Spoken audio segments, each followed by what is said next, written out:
ठुला ठुला मिडियाहरूले हर्क सम्पाङले महाकालीको नाममा चन्दा उठाए, घट्टे खोलामा चाहिँ पुल बनाए है भन्ने चाहिँ यस्ता कुराहरू देखिरहेको छु है।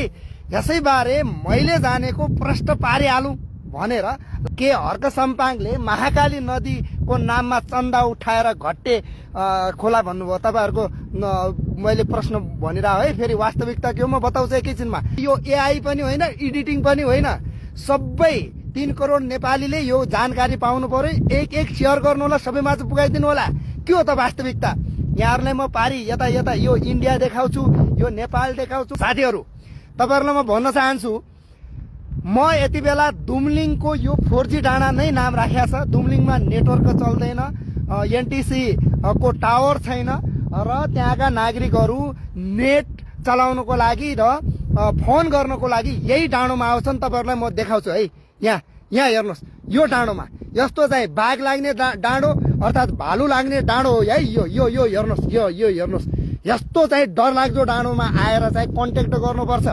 सुरुमै मैले यो जानकारी गराएँ है तपाईँहरूलाई है। अनि यही ठाउँमा आएर मैले तपाईँहरूलाई प्रश्न पारिरहेको छु। हर्क सम्पाङले महाकालीको नाममा पैसा उठाएर घट्टे खोलामा पुल बनाउँदै गरेको कुरा कति हाँसो उठ्दो कुरो के साथीहरू। म तपाईँहरूलाई भन्छु, सुरुमै हर्क सम्पाङले महाकालीको नाममा चाहिँ पैसा देऊ म पुल बनाउँछु भनेकै होइनन्। उहाँले त दार्चुलाको एउटा भिडियो देख्नुभयो, नानी तर्दै गरेको। त्यो भिडियोलाई देखिसकेपछि म दार्चुलामा पुल बनाउँछु भने हिजो पनि स्टेटस लेखे महाकालीको नदीको पुल हटाएर के अरे तुइन हटाएर पुल बनाउँछु भनेका छन्। के गलत भने त? अनि अहिले नै एकै दिन हिजो मात्र पुगेका छन्, आज बनाएर तपाईँलाई फिलिलिरी दिनुपर्ने? अब यथार्थ कुरो त बताउनु पर्छ। फेरि हर्कको झोले भन्नुहुन्छ होला, अगाडि चाहिँ तपाईँको राजसभाको भन्थे, त्योभन्दा पहिले माओवादीको भन्थे, कतिपय अवस्थामा चाहिँ एमालेको भन्छन्। तर त जब जोसुकैको झोले भए पनि यथार्थ कुरो त बताउनु पर्यो नि। त्यसैको लागि र महाकालीको नाममा पैसा उठाएर घट्टे खोलामा पुल बनाइरहेका होइनन्। उहाँले दिनेश धामीकी छोरी तुइन तर्दै गरेको खोलामा 4-5 जनाले ज्यान गुमाइसकेका छन् र त्यहाँ चाहिँ सुरुमा पुल बनाइरहेका छन्।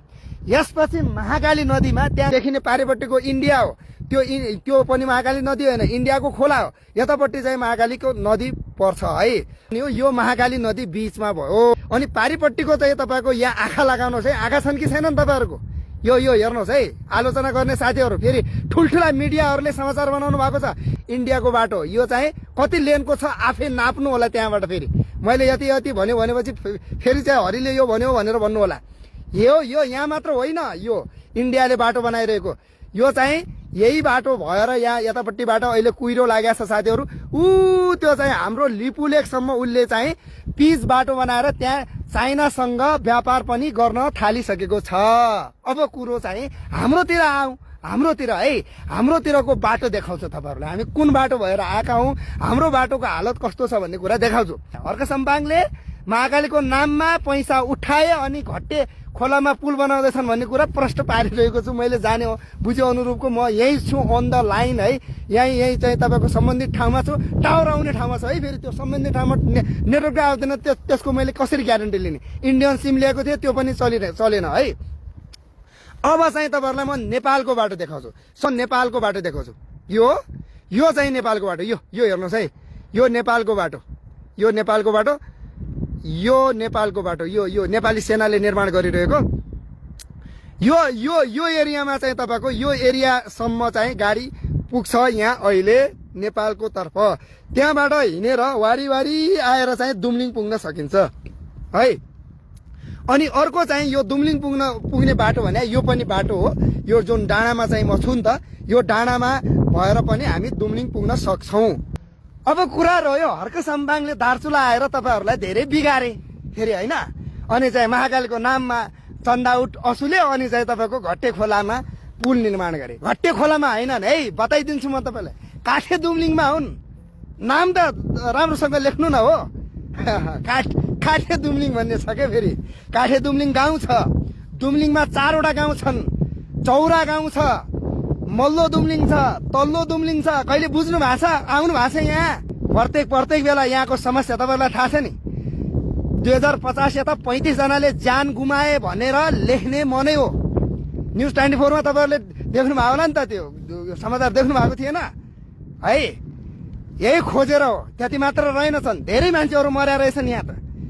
हरेक मान्छेहरू जब चाहिँ हर्क सम्बाङ यहाँ पुग्नु भयो नि, कति रुनु भयो, कस्तो महसुस गर्नु भएको छ उहाँले है।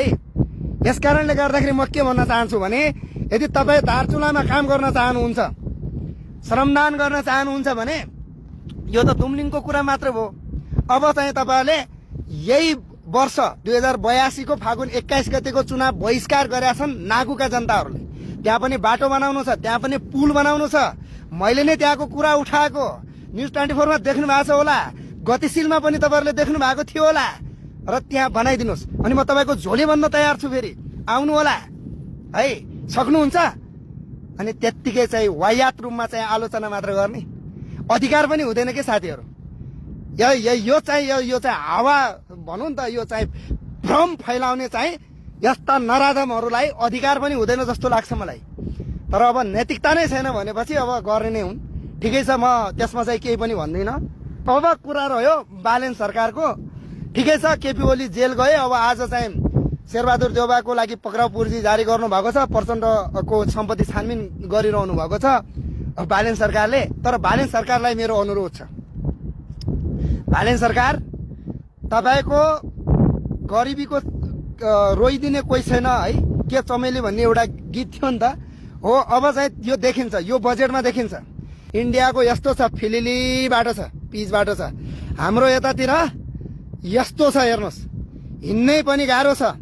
अनि यो सडकमा बजेट हाल्नुहोस्।